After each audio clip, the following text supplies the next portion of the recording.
Welcome everyone to the 2024 edition of the CSPC Conference Interview Series. I'm Alessandra Zimmerman, a longtime CSPC volunteer and R&D policy analyst back in the United States. I'm here today with Urs Obrist, science counselor to the Swiss Embassy in Canada, and we're going to have a just interesting chat about what you do. So, to start off, we're going to go with a really general question. In what ways has science diplomacy helped Swiss-Canadian relations? Well, thank you very much, Alessandra, for having me. Yes, to your question, in many ways, actually, science diplomacy does play a significant role for Swiss-Canadian relations. If I may open up the frame a little bit, as you know, Switzerland and Canada share many similarities, be it in terms of federal organization, in terms of multilingualism, kind of like-minded setup of liberal democracies and so forth. So that is already a good frame. And then on top of that, the striving for research excellence, which both countries share. And so based on that, there's an interest in collaborating between research institutions, universities, and universities of applied sciences. And as one example where you can see science diplomacy at work very directly between two countries, I would like to name the Swiss candidacy to the Arctic Council as an observer state. Geographically, as everyone knows, Switzerland does not border the North Pole, but in terms of research excellence, Switzerland has a lot to bring to the table when it comes to glaciology and cryosphere research. And so from a strategic point, it was of interest for Switzerland to participate in the Arctic Council as observer state. And so the candidacy there was strongly relying on the scientific work that Switzerland could bring to the table. And so as part of the candidacy, Switzerland put this forward very, very strongly. And in the end, by 2017, Switzerland got accepted in the Arctic Council. And when you look at the kind of science diplomacy triad of science for diplomacy, diplomacy for science, and for science in diplomacy, it's a good example in terms that politically there was an interest for the diplomats to be part of this group that has also, in terms of geopolitics, a really important role. And inversely, also for scientists, Swiss scientists, they got access to a new research area, concretely the Canadian North or the North Pole areas writ large. And so there it was a very good example where science diplomacy between Switzerland and Canada had a direct application. Okay, and now we're going to turn to a slightly different topic. Mm-hmm. We live in times with a lot of questions in regard to research security. Mm-hmm. So what instruments of science diplomacy can help link researchers to maintain international cooperation?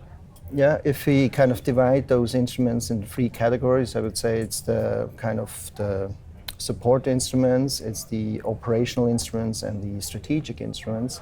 On the strategic side, obviously policy papers would be the first to come to mind.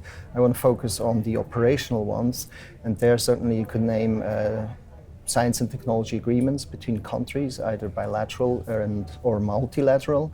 And here, again, to give an example for Swiss-Canadian relations, back in 2018, Switzerland and Canada signed a joint statement on science, technology and innovation, which was renewed just last year in April 2023. And there, basically, we focused on four core areas: quantum technologies, artificial intelligence, life sciences, and clean tech sustainability. So that's one good operational instrument. The second one is science diplomacy advisory boards, or groupings, commissions that get together to talk science diplomacy. We don't have a kind of continuing corpus or instrument there between Switzerland and Canada, but it does exist with other countries with specific commissions. A third collaboration or instrument is actually what I'm doing as science counselor.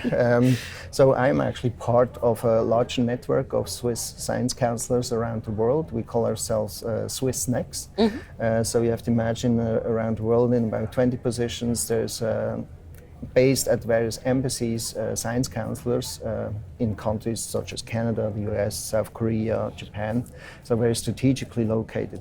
And in addition to that, there's also the SwissNext hubs. Those are actually the origin of the whole SwissNext network.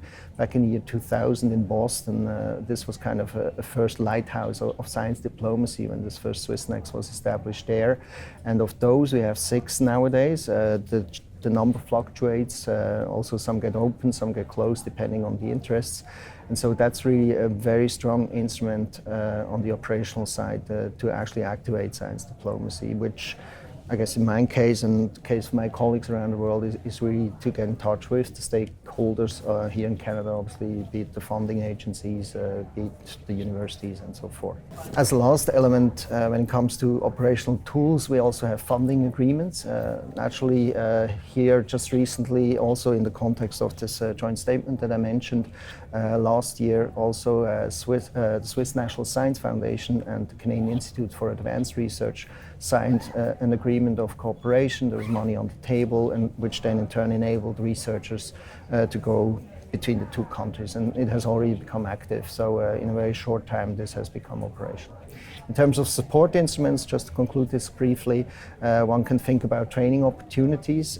In Geneva, we have a very strong presence of science diplomats, naturally given the role of Geneva as a hub for the United Nations and many, many international organizations.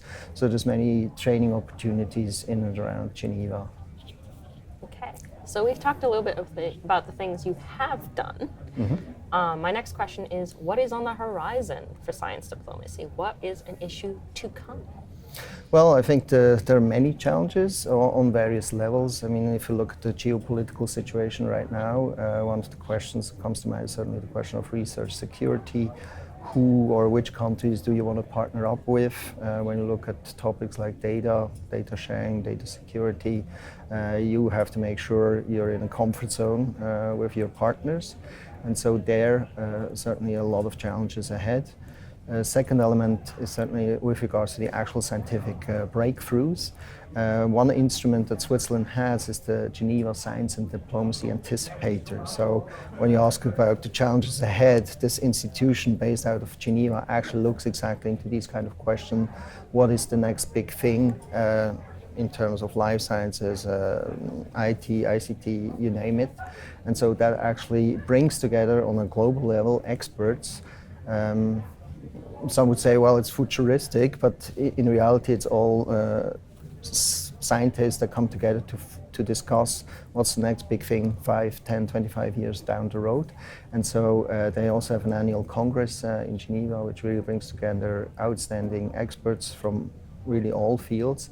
And so there certainly we see the kind of next big questions, for example, in the era of quantum, where also besides the actual technological development, you have to start thinking about what the regulatory impact will be of those new technologies. And so GESTA is there to kind of discuss, on the one hand, the scientific, or to anticipate the scientific breakthroughs ahead, but also the implications that will have on society in terms of IP, regulatory frameworks, and so forth. Okay, well, thank you for being here at CSPC. I know you've come many times. I have, yes. So I'm going to ask you what you think the value of the Canadian Science Policy Centre is and its place in the science policy community. Well, quite frankly, I think it's a fantastic institution in terms of bringing together people. It's a network opportunity where, in a very confined, narrow, good space, you have all your stakeholders in one place. I don't know how many weeks and months I would have to spend to travel around Canada to meet the relevant personnel or people in all fields, as I said, be it institutions or funding agencies and so forth. And so here you, on the one hand, have a fantastic networking opportunity. At the same time, you also get to hear about the next big thing and the challenges that Canadian scientists or Canadian science policy is faced with. And part of my job is actually to report about this back to Switzerland. And so here I get a lot of input for myself, new ideas, and kind of it helps my trend scouting that I'm doing as well. And so for me, it's really a great opportunity, and yeah, can only congratulate you for your work. Well, thank you so much for being here, and thank you everyone online for listening. I hope you watch the other interviews as well.